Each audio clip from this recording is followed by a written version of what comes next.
Well, good evening. We're going to be on the air in just a minute here, and with the Tuesday night edition of the Buddy Martin Show. It's a different look. It's kind of a different thing, a different way of doing the show. And one of the many changes we're making at Gator Bait and Buddy Martin Show. Thanks to our superstar producer, Brendan Martin, who's driving the show tonight. So come join us on the program tonight. We're going to talk about, well, the big story today is there's been a change in the roster at Florida. And yes, there is an issue in terms of players.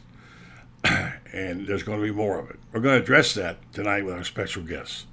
Let's hit the open and we'll tell you all about it. Yes, it's time again for Buddy Martin. Call him up and tell him what you're thinking. But be kind because he's doing the best he can. Better, stronger, faster. Mama says that alligators are ornery because they got all them teeth but no toothbrush. Hey, what if the voice calls while you're gone? Take a message. Bye. You ready, champ? I'm ready for this my whole life. I'm incapable of small talk. But that's why you love me, right? Kind of intimidating to be in the presence of so many great athletes.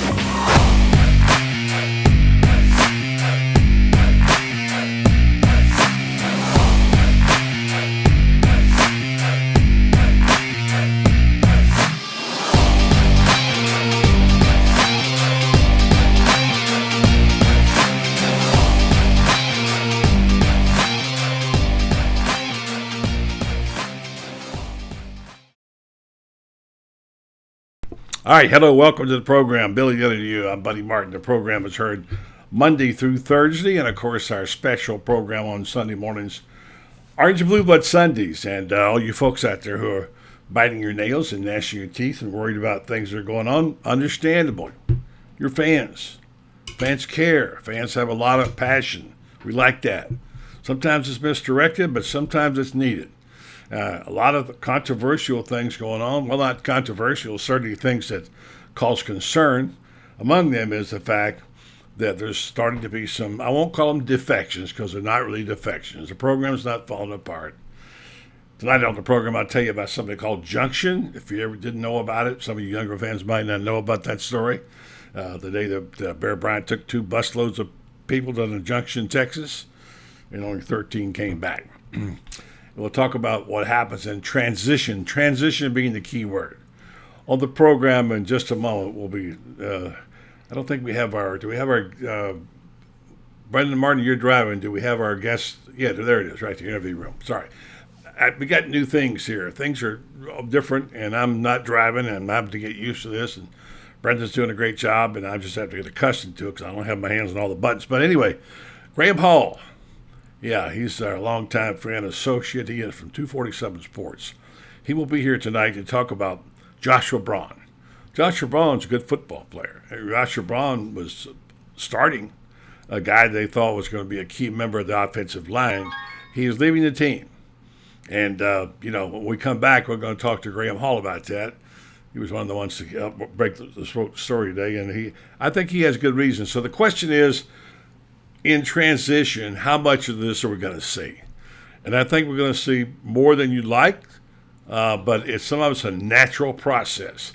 Let's hit our Titan MRI, by the way, and then we'll come back. We got Loren Meadows who's going to have trivia, and after we got Graham, we'll have David Whitley from the Gainesville Sun. Here's a message from our friends at Titan MRI. Things have certainly got a little out of hand lately when it comes to just buying our everyday necessities. Just look at gas, streaming services, and heck, even chicken wings. Well, there is one necessity that shouldn't cost a ton: taking care of yourself and helping fix all the aches and pains in life, and the fine folks at Titan MRI agree. With costs a fraction of what you'd pay at a hospital, you'll not only save money, you'll be taken care of by staff with over 20 years experience. So when you need an MRI, call Titan first, and you can go where your doctors send their families. Now offering CAT scans. Welcome back to the program, Buddy Martin Show. We're going to go to our Orange and Blue room, sponsored in part by our friends over at Main Street Community Bank. And he's in the dark tonight, but he's not in the dark very often. He's usually very enlightened. He's going incognito mode tonight. I see the outline of the hair and the beard, so I know it must be him. the Minister of Information in the dark, Graham Hall. What's up, Graham? Can't see me too well? No. Well, in fact, we don't see you at all, but we know you're there. We can see the outline.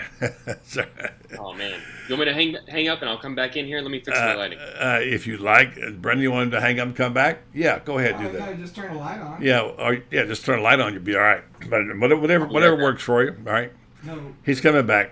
He's going to turn his light on where he's in the dark. Hard to see, Graham. It's dark. He needs a light. He needs a little light. Brendan, what's going on? Maybe. What's going on over there, Brendan? Martin, what are you up to? I hear we got some news we can't share yet, but some big things happening at Gator Bait while we're waiting. And, can't talk about them now, but we're excited about the future. Things are rolling in the right direction. I want to take a minute to personally thank all the people who have stepped forward to join Gator Bait in the recent weeks. And if you don't know how to do that, and you should be, you just go to GatorBaitMedia.com and click on your plan, and you're in, and you're part of this group. And we like to say that if there's a word we think fits us, hopefully is authenticity. We're not into hot takes on social media, but we understand. So we try to bring a little, I would like to use my friend Joe Williams' term, voice of reason. That's what we try to be. But now this guy's a voice of reason. I call him an old head in a young man's body. Our friend Graham Hall joins us. Graham, what's up, baby? Hey, buddy. How you doing, man? I'm doing okay. I kind of ready myself for an open date, the way this season's been. And I want to get right to your story. It's not, you were one of the first ones to mention on Twitter today. There's been a change, obviously. And this is a guy who could contribute, and at one point was a starter, I believe. At least he was like the next man up, and a guy that we were surprised to learn is leaving the program. And you broke the collar, broke the story today, and you mentioned he's leaving the program. You take it from there. What's going on with Josh Braun? Yeah, a pretty interesting situation.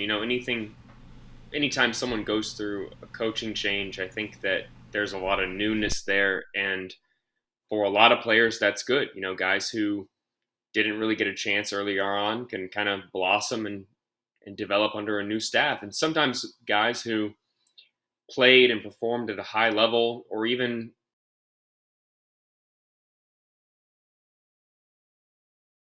have to prove themselves again and fall out of favor. And that latter can be a little bit more difficult for, I think, a lot of people than we seem to think about often. And for a guy like Josh Braun, who had played more than 630, something like that, snaps, in his first couple of years, to fall out of favor in the rotation and be used solely on special teams and not get in the game. Florida really thinks highly of their offensive line, from the four guys that returned to start from that entire left side of the line, and Michael Tarquin, a fourth-year guy, to a guy behind him in Austin Barber, who they view as another starter. And then obviously Richie Leonard's ascension and improvement, I think, has kind of made it so that Braun has had a tough time seeing the field this season. And when that happens and you are already very close to graduating, which is the case for Josh Braun, give him a lot of credit just in his third year at the University of Florida. And he only needs, I think, one class left after this season to graduate. And really the reason I don't think he was able to enroll in that class was because of his football schedule to begin with. And so you have a situation where leaving the program right now maybe allows him to focus more on his studies and getting that degree from the University of Florida. And then he has a chance to look elsewhere. Still has 2, if not 3, I believe, years remaining at the college level. He could go on and get his master's, a PhD even, I joke, but that's the reality now. Programs can bring in new players to fit their system and replace guys who were on the roster, and players who were on the roster for a long time may find themselves going elsewhere and beginning another college career at a time. That's just the day and age of the sport necessarily. And so for Josh Braun, a guy who had fallen out of favor and was so close to graduating, it kind of made a lot of sense for him to avoid injury, step away at this period at the bye week, preserve his red shirt. He's only played in 2 games. And I will say that this is a situation that Florida's coaching staff was hoping to avoid. I know that it's really a delicate balance to keep everyone in the building happy, especially when you have a lot of talented guys at one position. But if things could have gone a little bit better offensively this season, and maybe they were in a few more blowouts, and he was able to see the field, maybe we're having an entirely different conversation here. But the fact is that Florida wasn't really able to pull away in a lot of games. Most of those games outside of these, the Kentucky and the LSU one, have really been one-possession games in the fourth quarter. And so when that situation arises, it can be tough for guys who are on the cusp to get into games and the game outside of two.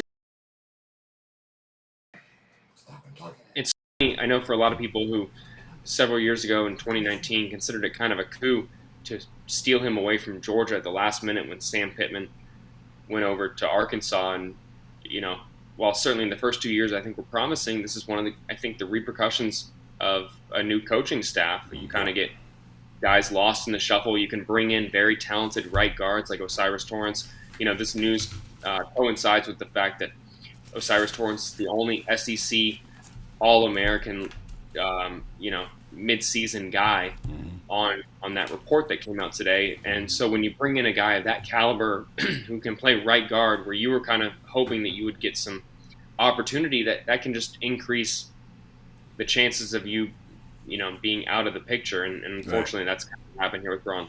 All right, let me get a little context here, okay? And it's important because there's a tendency right now in this current state of things in Florida where some people are disappointed.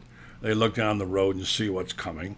It's the number one Georgia Bulldogs, and that looks like it could be a resounding loss. I'm not conceding it. I'm not saying okay, mail it in. I'm just saying the reality is this is what the fans are thinking. We know that looks like a loss. That's 4-4, and now you still got to play Texas A&M. So they're projecting, which is what fans do. And they're saying, okay, now we're going to start losing players. We also lost a wide receiver that there was a local favorite, a guy that everybody knows quite well. His brother plays on the team. Now you've got an offensive lineman decommitting, and there are going to be others. And there's a danger of things going a little sideways, getting into the quote-unquote defection conversation. I'd like to make a comment, and I'd like you to follow up and either shoot it down or affirm it or whatever. And I think you have to put it in context. This is a program in transition that's going to lose some players. And there are going to be more of these. And I know some people who are kind of close to the program who said it needs to, because there are numbers games here. You've got to understand that there's so many scholarships you can give. There's some people they'd like to probably move on.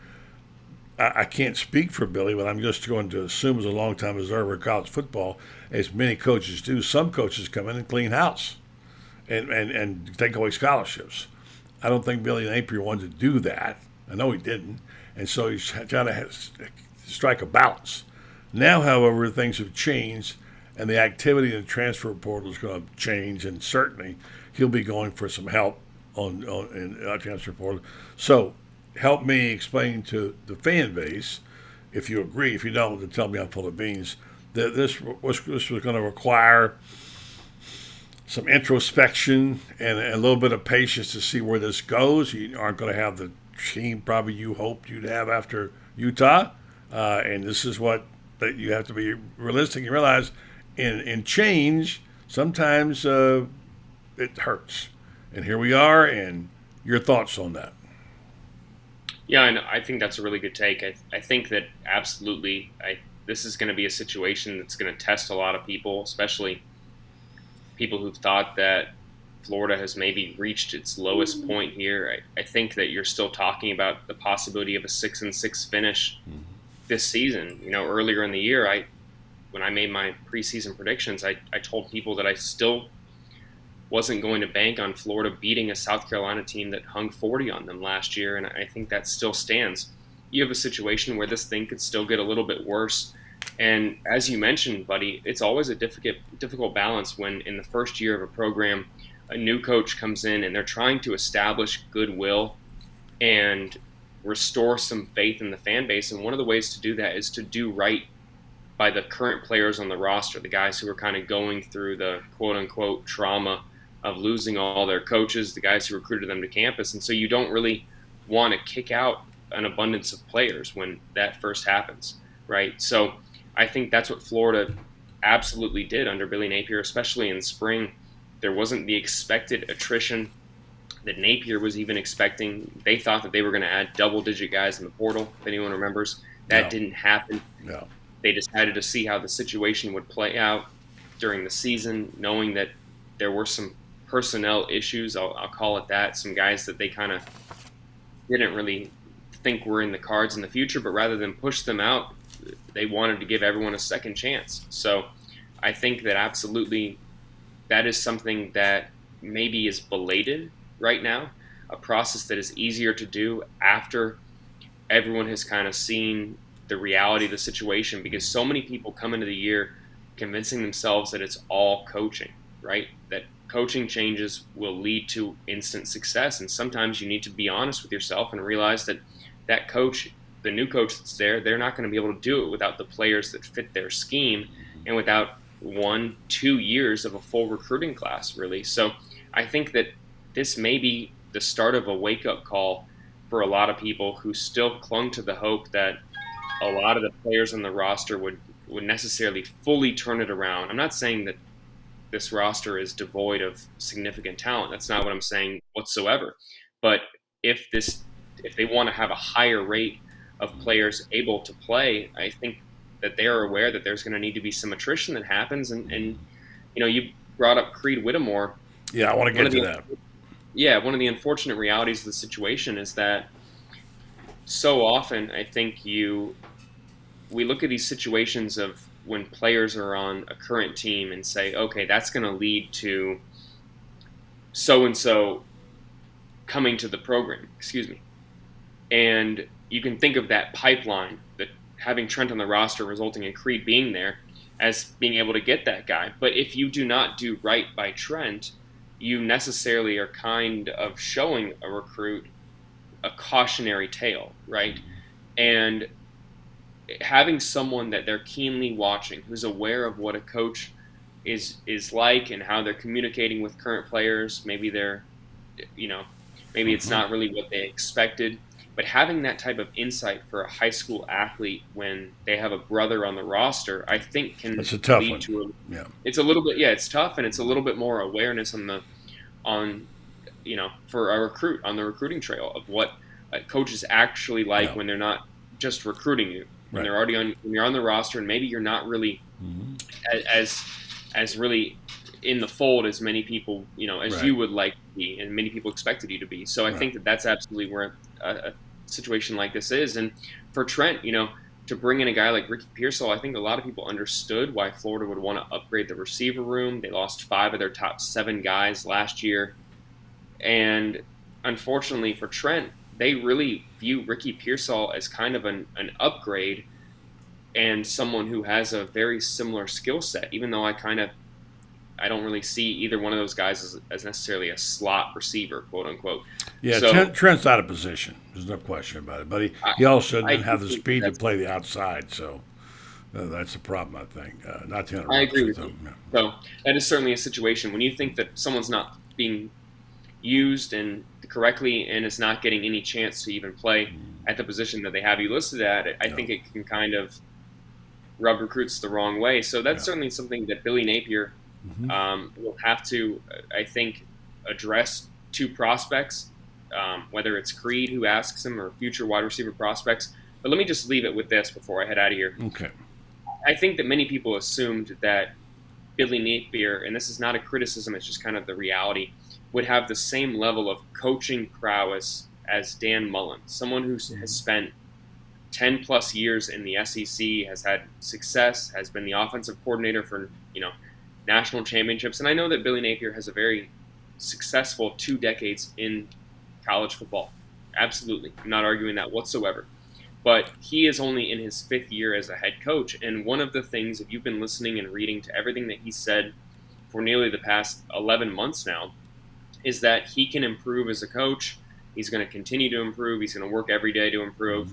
And it's going to be a process here. And so I understand that is kind of some growing pains with him as well, when it comes to the in-game play calling, the roster management, how he communicates with players about what they are, where they stand in the program, and what they need to do. That's something he's going to need to continue to work on as well, because you do have technically a less experienced coach than the one you had here last year. Yeah, I think expectations are that he would be as good or better than Mullen, and that's just the way the expectations are when you make a coaching change. But there are a lot of things to cover there, including we don't have time tonight to get into whether Whittemore wants to play quarterback or not. I don't think that's true. I've heard that rumor. The question is, will Trent go with him? We don't know that yet, but I have a pretty good idea. I don't want to speculate. Let him tell us what it is. So we'll see how it plays out. But this is going to be a kind of a nail-biting time, and a time for Gator fans to get a grip on it, because there's going to be some unhappy people when they lose some more games and they wind up losing recruits, and they'll start saying, we're going to lose all of our recruiting class. It's going to happen. That's the angst that comes from being a football fan and a Gator fan, unless you're winning all the time, which isn't happening in Florida right now. Graham, it's always great to have you on 247 Sports. He writes great stuff. He follows all the stuff. Basketball's coming up soon. He likes hoops. He'll be talking about that. And appreciate you being on the show tonight, my friend. And we'll talk again soon. For sure. My pleasure. Have a good open day. Okay, thank you.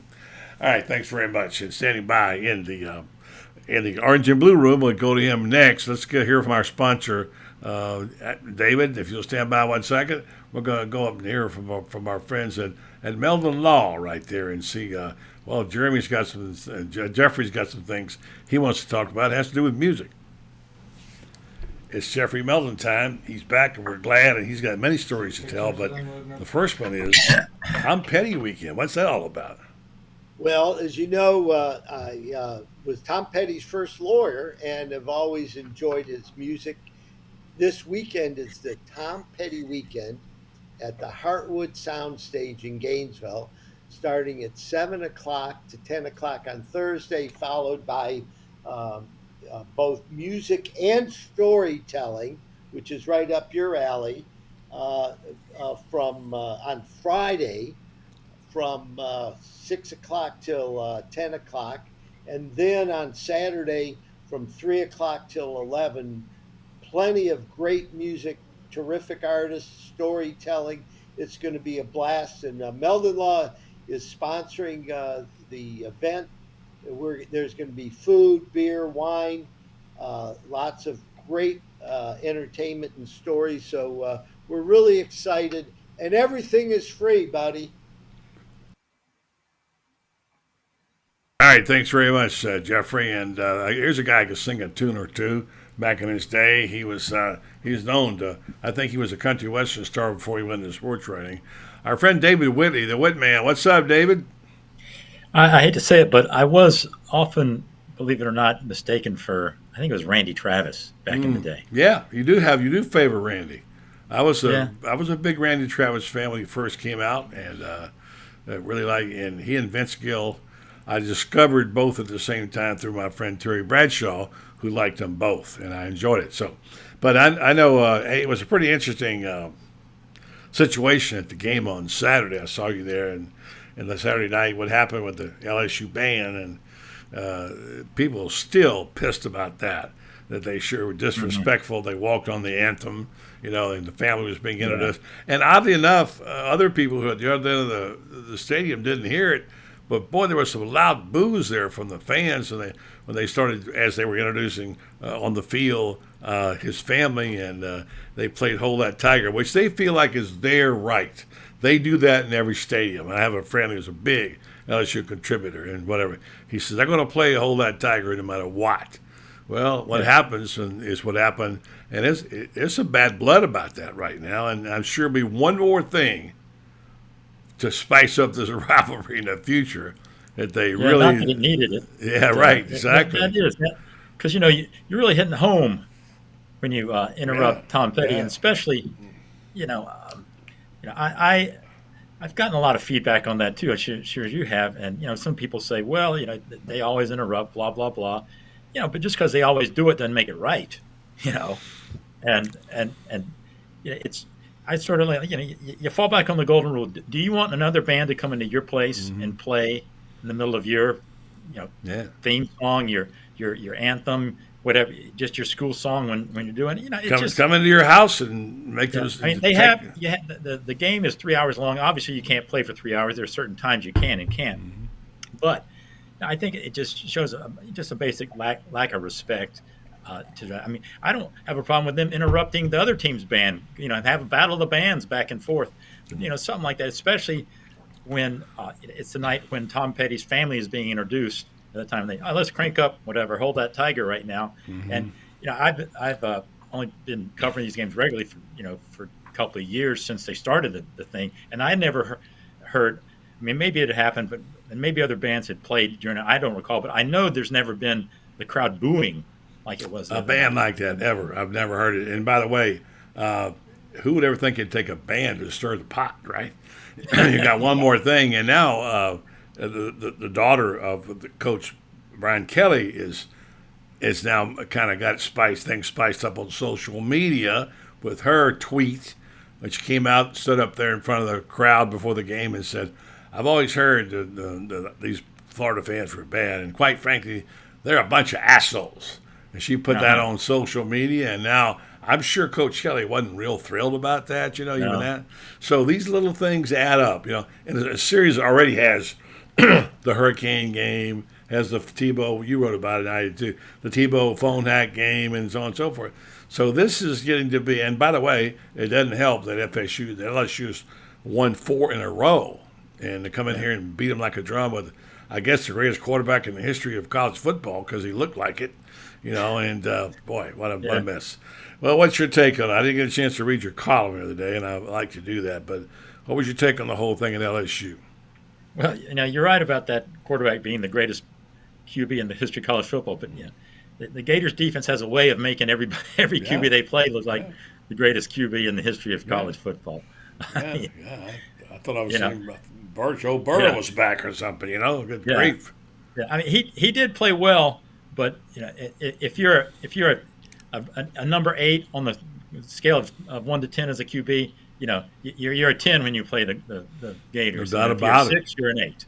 I'm scared of Vanderbilt's quarterback. What they might do. I think they just named the new starters. So Stetson Bennett, he might clinch the Heisman. Oh, yeah. I think everybody who plays Florida clinches it every week. So So I was going to say, my take, probably is just it's the kind of thing we've all been preaching patience with Billy Napier. This is the kind of thing that will try people's patience. And, I think, and deservedly so in a sense, because, it's a hair-pulling thing when that defense just seems to be regressing. He keeps talking about, we're work in progress, Yeah. And that's definitely so. But, the defense seems to be a work in regress as opposed to progress. And you just question, what is going on there? I mean, nobody expected them to go out and, be the 85 Bears or anything like that. But you'd expect just through getting familiar with the system and this just player development, young guys playing whatever, that they would be making just incremental steps. They'll 2 forward, 1 back. They're just they're making 2 forward, 2 back, or 2 forward, 3 back at this point. For sure, we have folks weighing in here talking about the defense. Jeffrey Moore wants to know about some blitz packages, et cetera, et cetera. Everybody's talking about the defense. Now, I took a little cheap shot, I guess it was, in my column over the weekend, talking about, the nightmare on Elm Street is about to become the nightmare on Lemon Boulevard, the third down defense, Halloween horror story. And to be last place on the FCS, I get them mixed up.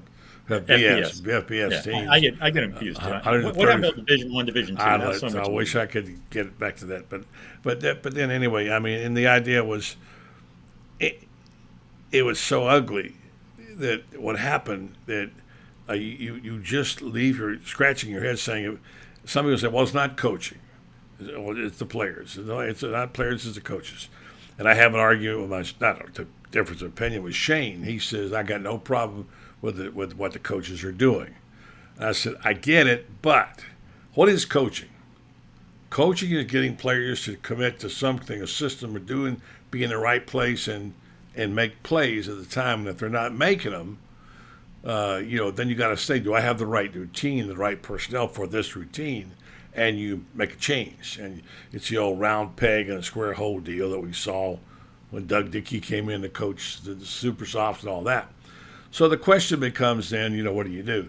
Shane thinks you just start sitting people down and bringing in walk-ons, right? If you have to, they may look bad. Maybe there's something to that.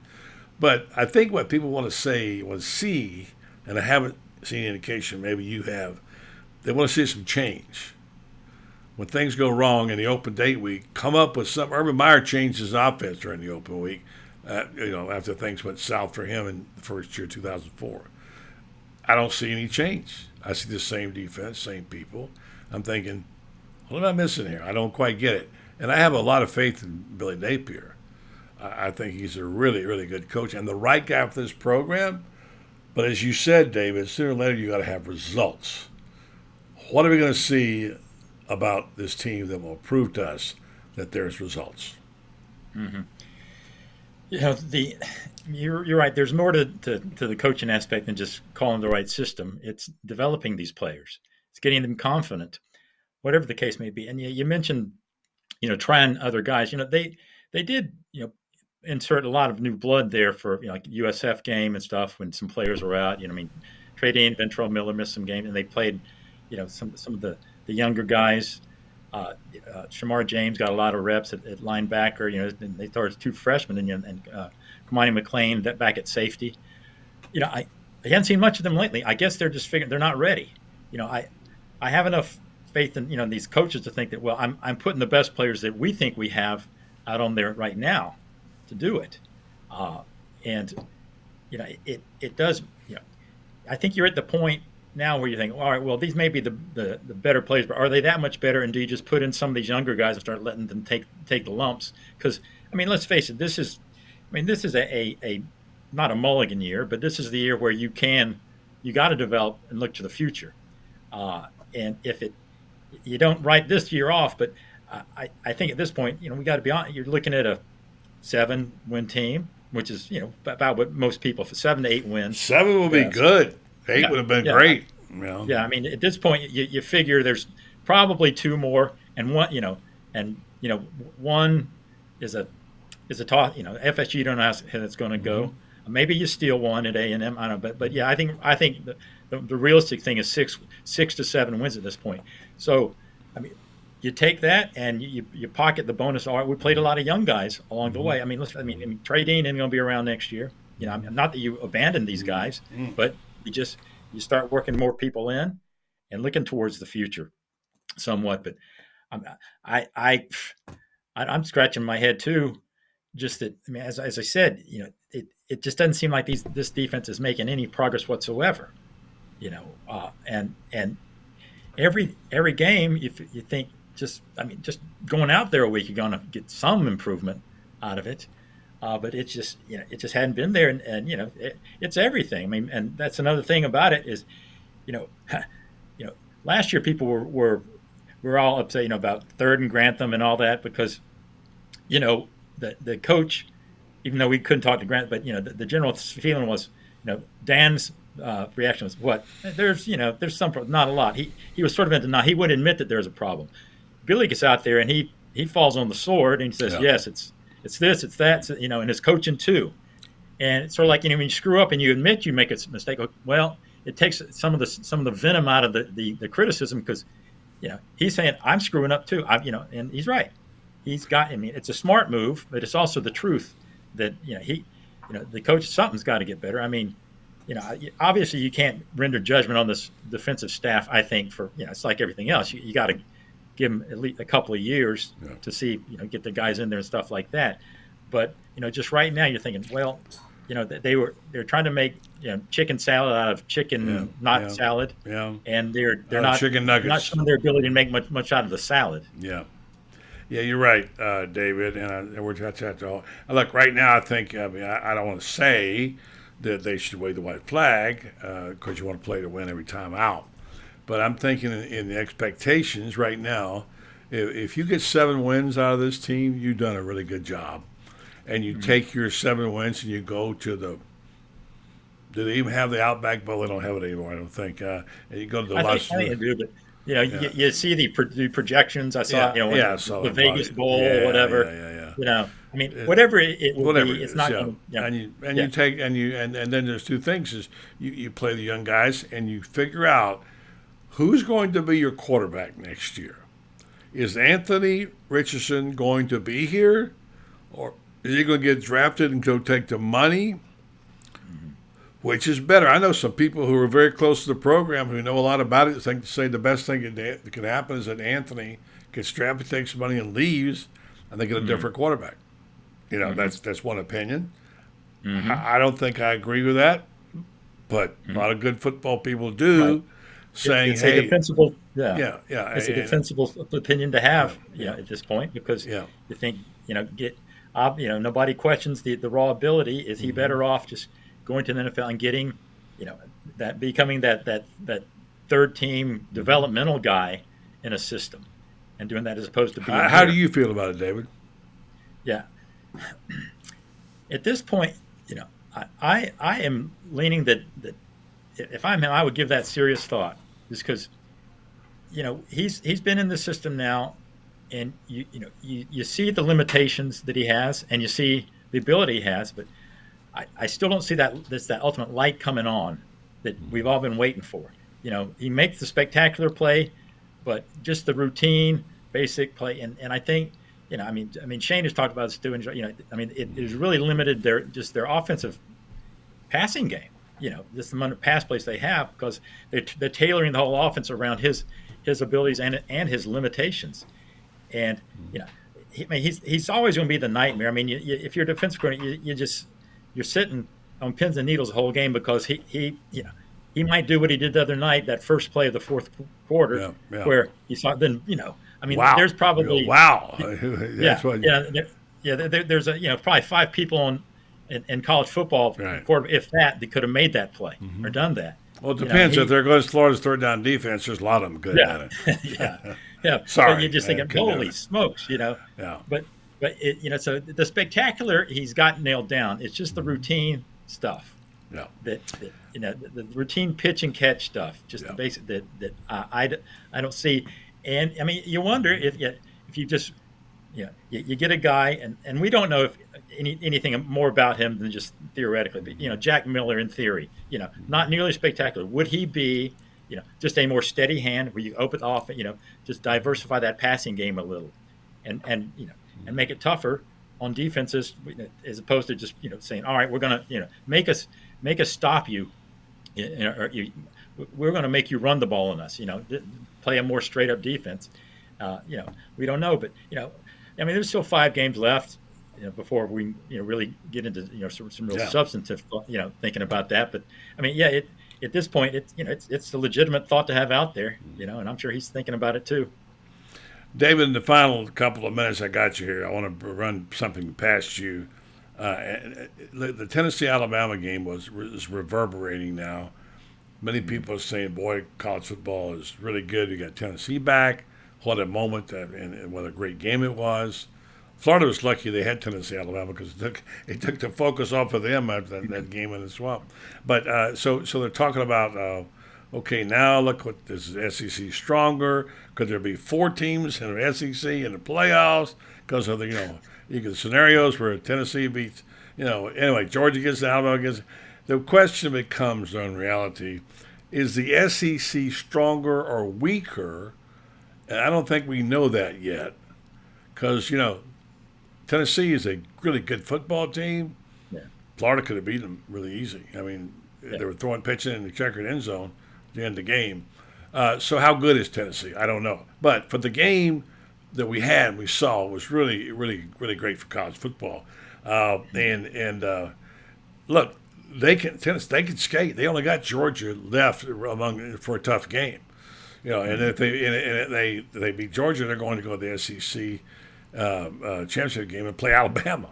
That's what's funny about it. So that, and then there's the other thing about it. Cole Kubelek posted today talking about the points scored in the game. And he posted most points scored in a single game against Alabama all time. Vanderbilt, 78 in 1906. Swanee, 50 in 1907. Auburn 53 in 1900, and Tennessee 52 in 2022. What does that tell you? Tell you that maybe that they should maybe break it up into pre face mask and post face mask records for one thing. But I mean, as far as your question about the SEC, is it better? I don't think there's any question the SEC East has gotten better. Between Tennessee and South Carolina is on the upswing. You figure Florida will get it better. Georgia's there, so you can this is not it's still Georgia at one, and Tennessee is certainly just the fact we're talking about the fact that they might beat Georgia shows how far that team has come. But yeah, I mean the SEC West, that's the curious one. You don't know. I mean Alabama will win it, but after that you don't know what to make out of most of those teams over there. Right. I mean, A&M, I don't know. Mississippi State, you just think they're getting it going. I mean, Ole Miss, Lane certainly got something going look there. Legit. Yeah. I mean, it's tough, but it's nice to have that. It is. Rivalry aside, it's nice to have these named teams back. I mean, you think about the memories. I don't remember really a good Tennessee game worth remembering in the last 15 20 years. But boy, I can remember plenty of them in the 90s. Yeah, I could go back to the 60s and Johnny Majors coming in there with his number one ranked team. Yeah, so no, but it was Tennessee's part of football royalty at one time. There's nothing about it. But shoot, I noticed somebody posted under in the live broadcast on Feinbaum that nobody beats Tennessee 16 in a row. Ha! Florida beat them 16 out of 17. Figuring out loud, they're getting haughty now. They're thinking they're feeling us. All right, so your final thoughts on where we go from here, and do you expect any more defections, and how do you think that will be handled by the Gator fans? Yeah, well, there will be a few just because, I don't care if they were 7-0 right now. Some guys are going to look at that roster and see, what their chances are of playing, and they're going to make the decision, because I think Franz wrote about this today, they have a numbers problem. Right. They got 85 on, and these guys aren't dumb. They know that they're going to be called in and eventually have a tough conversation with these coaches, and they're going to that they're better off somewhere else, and they'd be better off somewhere else for them, and it would, because in theory that means that Florida's bringing in somebody who is just as good or potentially better. But you never want to lose anybody, like the Whittemore kids, hometown kids and all that. If I'm Trent, I can see, man, it's just not working out for me here, but it's not like anybody's done anything wrong here. The Gators bought in Ricky Pearsall. He's shown he's a pretty good receiver. I don't think there's any, it's nothing against Trent or whatever. They're just going to put the guys they think are doing the best out there. And if I'm his little brother, I'm thinking, I don't know, that kind of thing. Yeah. And they're like Josh Braun today. Yeah. Sure, they're but for every defection, they flipped a kid from who was going to Ohio State. So I don't think Ohio State fans are thinking, oh man, there's a problem. This is just the nature of the beast these days. You're right, David. And if they, I saw where the Cormani McLean, the commit next week. That's everybody's excited about that. They're excited about dates of commitments that long. Right. Yeah, okay, I get it. Like you said, your wedding day. Yeah, exactly. Yeah. Right. Yeah. But if he puts on an orange, a Gator hat next week, then the world, it'll be the sunshine and roses for everybody. And otherwise, panic time. But it's the same thing we went through this summer when Tennessee had the run, Miami had the run, and Florida was looking slow, and then boom, now they're, ranked 8th. Yeah. And so, you just don't, you can't, how the recruiting, you just don't get it too high or too low. Yeah. You're right. Words of wisdom from David Whitley. He's also good at writing. Be sure and read his column and get at on the Gators Sun. Appreciate it, my friend. Good talking to you. Enjoy. Have a good open date, will you? I think so, and I think this is one week they won't give up any third downs. So. Yeah, sorry we lost you there, David. But yeah, right. Very good. Thank you, David. Appreciate it. All right, so now we're going to hear coming up after this live commercial read. I'm going to tell you about the folks at Main Street Community Bank. We got our Green M over there, and tell you that they're a sponsor of the Orange and Blue Room, formerly the Green Room. Main Street Community Bank of Ocala is an independent FDIC insured, locally operated, full-service bank offering a broad range of financial services. What makes Main Street so special is the people. Our mission is to serve the financial needs of our community with exceptional personal service. That's exactly what you get when you go downtown Ocala, North Magnolia, and check out their new facility. Main Street Community Bank of Ocala. Community is our middle name. Sponsor of the Green Room and now Orange and Blue Room on the Buddy Martin Show, where we're about to see this guy who has got some trivia. Loren Meadows. Loren, stand by while we play your promo. Brendan's driving tonight, and here it is right here. You got it. There you go. Hey, he's there somewhere. Where is he? Well, where's his promo? His promo's not there. Well, we're already into it. There it is.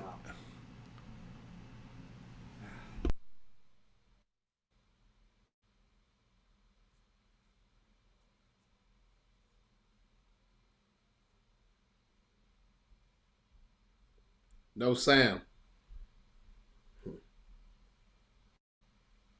I'll do my best to stump you guys. This is Loren Meadows with Gator Bait Media, bringing to you a new special treat that we're going to have for you guys. Every Tuesday, I'm going to ask a trivia question from Spurrier's Gridiron Grill. Who will be the first to get it? If you are, you'll be in line for great prizes every month. We'll enter you into a drawing, and we'll see who's top in trivia. I'll do my best to stump you guys every single week from right here at Spurrier's Gridiron Grill. For Gator Bait Media, this is Loren Meadows. We'll see you inside. All right, thank you, Coach. And we're going to play your trivia question in just a minute. Good looking shirt there, buddy. My goodness, look at that. Hey, you like that? Oh yeah, I don't have one of those. You guys must have pull around here. Well, I think you're a little closer to the supplier, so I think she can hook you up. yeah, I got to do that. We're running behind on our supplies these days. Well, we're going to have your trivia question in just a minute, and you're keeping tabs on all these people in the hopper, right? And so we're going to draw a name out here in a few weeks, and somebody's going to get some nice stuff. And but let me get before we get into the trivia, we're going to have that, folks. Stand by. And the rules are the first one to reply to this, the first one who replies will get in the hopper, and we'll get like 4 people in there, and then we'll draw. And we'll see what kind of goodies we're going to have for you when you win. And so I got to say, he served up some softballs last time. I'm not sure now if it's going to get progressively more difficult or not, but you'll find out. He, by the way, is the 4-time champion of Trivia Night, and he comes with a credential. So he's also a former coach, and he writes a very good analysis for our site and does some good posts. And we talk Sunday morning on our Orange and Blue Blood show, which we're probably going to do Thursday, by the way, this week. We talked about what happened, and we talked about the roughing the passer call, which we'll never resolve that because that's an issue the NFL can't decide on. We talked about the near, I won't say miracle finish, but something that would have been spectacular had they pulled it off, and it was negated by the roughing the passer call. We talked about the third down defense, the difficulty they were having. But for your part right now, I wish we had a board for you to go up to and draw. If you can put it in words, what is happening, and you and I and Shane have talked about it at different times. What is happening to the third down defense? And I'm having a kind of a disagreement with Shane. Shane says it's all the players, and he said they're in the right places. I say it's not all the players because the coaches are the ones who pick the players and put them out there, and it's their job to put it in position. And if they don't make the play, then get someone who can. So I'm not saying it's all the coaches, but certainly the coaches are culpable. So you take that particular aspect, and we can't totally break it down, but you get my drift. What's happening on third down, and why are they able to make anybody able to make it on 3rd and 40? It doesn't matter. Well, I will. I'll quote my father on this one. My father used to say, "It's not the X's and O's, it's the Jimmys and Joes," and I'll say it's some of the X's and O's and some of the Jimmys and Joes. And what I mean by that is, I think that there's some facets of the defense that I think that in a lot of ways the defense seems to be playing it safe with coverage on third down. And I know that a lot of people think that that's because they don't necessarily have we'll just say the personnel, I guess on the back end or, up front where they feel like they can get pressure. And I guess what's a little disturbing is I get that, that there's a situation where you don't want to necessarily die quick death by bringing, 6 or 7 players and up front and playing man-to-man behind it. But at the same time, a lot of times it's better for a quick death than a slow death. And that's pretty much what you get when a team converts a 3rd and 12, 3rd and 15, 3rd and 18, 3rd and 22. So I guess from my opinion is I think that, I get that they're trying to play soft because they don't feel like they can get the coverage or get the pressure that they need, and they're playing coverage behind it. But at the same time, I think that they would benefit a little bit from maybe a change of pace and, maybe bringing 6 or 7 rushers, particularly when allowing the team, forcing the team to get rid of the ball quick, and it at least heightens the degree of difficulty for the quarterback to diagnose the blitz quick, find the open receiver, and, give our guys the opportunity to come up and make a tackle. So I think there is a schematic change that could take place. Like you mentioned, it was a time where Urban Meyer sat down with the crew at his house and changed things over the bye week. I look for, hopefully, that Billy Napier going into this bye week will maybe take a look at some of those things. As a big analytics guy, well, the numbers are looking him right in the face, and maybe say, every time we bring 3 or 4 on 3rd down, the rate is 85%. Or if there's a situation where, we bring 6, we're a little bit more successful, and maybe we bring 7 and, see what happens. Yeah, that's the question. And someone might comment earlier a couple of times, and I didn't hear it. Coach Spurrier talked to Shane, made a comment today to Shane about what was happening on 3rd down. And Spurrier, according to, I didn't hear the program, but according to what our listener said, who was it? Jeff, or I don't see the comment, but he said, Spurrier said, here it is. He said, Jeff Davis said, well, I won't go into that about Shane and I, but he said, today Spurrier said that he saved his job at Duke by figuring out he needed the pressure on 3rd downs after giving up 3rd down after 3rd down. Now, you talk about slow death and a fast death. How about no death? You'd like to be able to defend that every now and then. But again, you can't necessarily have it both ways. Yeah, and I think that's kind of what we're trying looking at here. Look, you could play a prevent and maybe let them make 5 yards and tackle them. You can do that. We're not talking 3rd and medium. We're talking 3rd and Lake City, as I call it. 3rd and 40, 3rd and 20. It doesn't matter. On 3rd down, they're getting out-coached and outmanned, and something is obviously wrong. There's no sense in harp on it now because nothing's going to be. But I said earlier, and I'll let you answer from a coach's perspective, when do you start making changes? Well, you make the changes at the open dates. And I don't think there will be a change made based on what we've seen so far when there's been little or no change made. And I'm thinking, how could you not make a change? If you got a problem, fix it. Do something, show us either bring the house, do something, change it, because it ain't working. All right?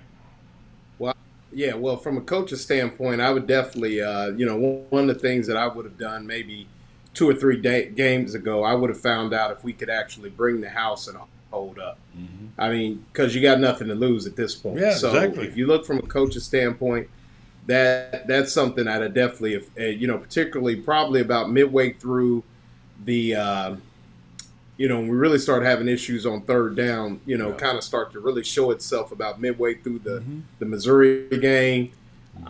There's no way I would have let, either quarterback, Cook or Daniels, just sit back there and pick me apart. Go hit him. I would have brought, I would have mixed up some pressures. And just I would have done something, try something different, just to even if I had to get take Ventrell Miller off the field because he's not great in coverage, right? Put some of those young kids in. That's the thought. That's the thought. I think that's Right. exactly what I'm talking about. Or bring Ventrell Miller, then he's not a liability in true. coverage. Good point. And, so I definitely would have, employed some, at least some 6 and 7 man pressures where I still got 4 on the back end and made him get the ball off quick. Maybe you keep the back in the backfield and force them to use him as a 6 protector. But I definitely would have, I'm a person that I like to, move the D line and bring a safety or, really, stunt and bring a inside backer from the outside, which is a lot of what the creeper defense is designed to do. But they must not feel like they have the personnel. But I guess I would have really tried to find out at some point in time in the last 2 games. Lauren, let me get your question here because we're running out of time. I want people to have a chance to answer it. So let's go ahead and play. Sir. If you got that, Brendan, that Laureate tribute. Yeah, right there. Let's see what you got here. Loren Meadows with Gator Bait Media here at Spurrier's Gridiron Grill in Coach's Podcast Room. And we're here with this week's trivia question. Spurrier's quarterbacks were known for their prowess throwing the football, but a few actually made waves running the football. Which Spurrier quarterback has the most rushing touchdowns for a season? Is it A, Danny Werfel, B, Doug Johnson, C, Jesse Palmer, or D, Rex Grossman? Again, A, Danny Werfel, B, Doug Johnson, C, Jesse Palmer, or D, Rex Grossman. Be the first to chime in, and you could be entered into a drawing for some great swag and some prizes. For Gator Bait Media, this is Loren Meadows with Tuesday Night Trivia. All right, good job. So you folks know you answered down below. Before we go off the air, we'll see you get your answers in. The first one in with the right answer, first one, you'll go into the drawing, the hopper. I believe Lauren said he was going to take a whole party of 10 to dinner at Spurrier's. I don't know, but is that what you said? They need to hand out some loyalty points. Then I could do it. I'm there enough. Yeah, you are there. That's true. Yes, sir. All right, so now let's just talk briefly about what's ahead in the SEC. As I said earlier, you look at the schedules. Tennessee's set up. They got one game against Georgia. Pretty much the rest of it they can mail it in, and we'll see. I don't know where Florida goes from here. I think maybe it's time to adjust our thinking, but still have high hopes, and still be an orange and blue blood fan. I mean, don't give that up. These are the times when they need you to take the loyalty oath and pledge. We don't have it in front of us tonight, but we'll play it again for you on our Orange Blue Blood Thursday. For those who want to, and this is the time, even though there are some difficult roads ahead, if you're a true Gator fan, now is when you have to stand up and say, I know it's going to be tough in all kinds of weather. I'm there. And it's going to take some fortitude and grit and determination for the Gator fans to get through it, because it's going to get difficult when you start having players leaving, like we saw. Do you expect Whittemore to be next? Do you think his brother will go? Do you think Trent will go after Creed? Not necessarily during the season. I think Trent will finish out the season. I don't, I could be wrong. I don't look for many defections before the season's over. Now, after the season, I would say based on that, Bubba Spurrier is at Mississippi State, and Creed will be going to Mississippi State next fall. I could see Trent possibly following him there. I don't. I think with Coach Whittemore and some of those things, him being such a stand-up guy, hopes, and I don't see him letting it, and I don't think Trent on his own would want to do that. He seems like a stand-up young man, and seems like a young man that just will be ready for his opportunity when it comes and hang in there. And if he's called upon, whether it be against Georgia or Vanderbilt or Florida State, be ready to make a play when he's called upon, and then he can assess his future after that.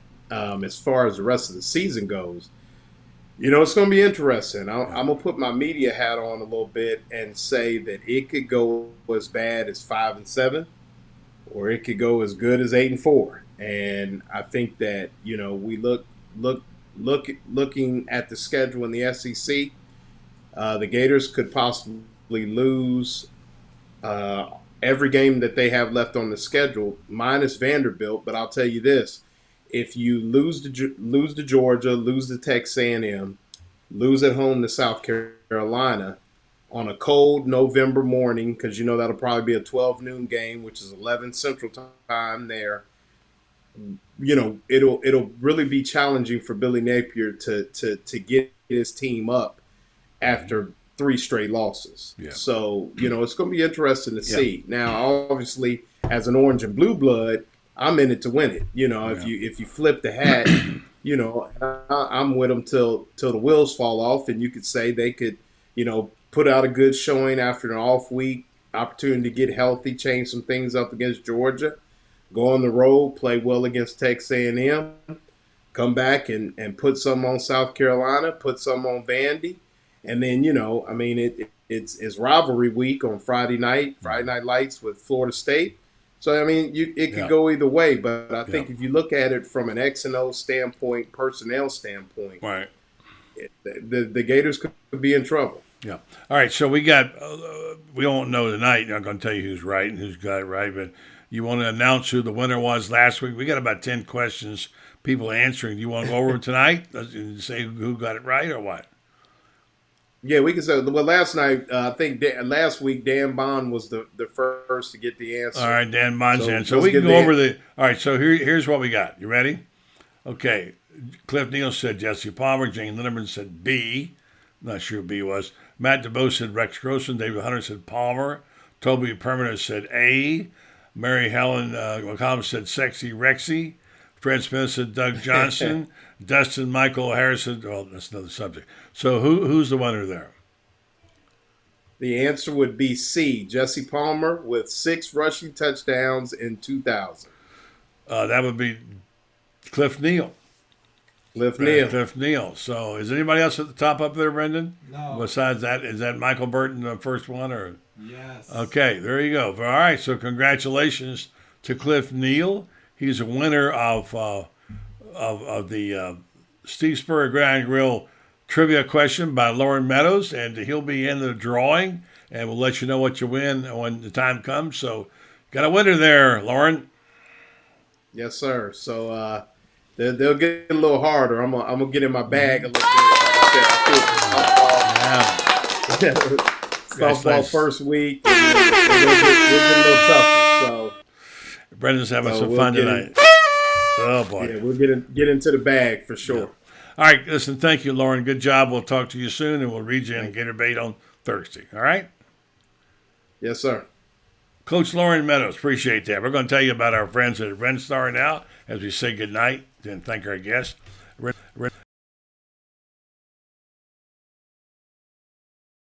In Ocala and a good stakeholder in downtown. And we just want to express our appreciation to what they do. And they also put on these clinical trials.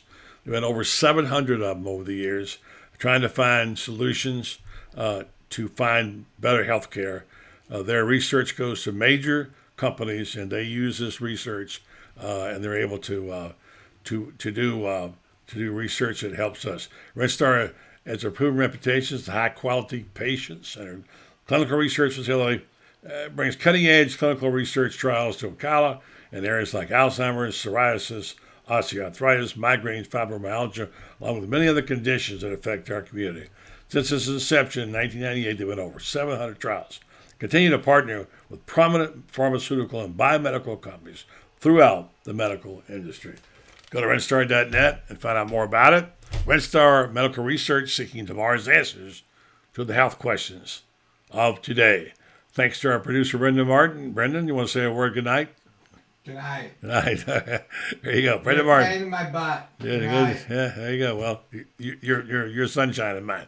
Okay, so, all right, thanks, folks, and thanks to our guest tonight. We'll come at you again tomorrow night right here in the Buddy Martin Show. Have a good evening.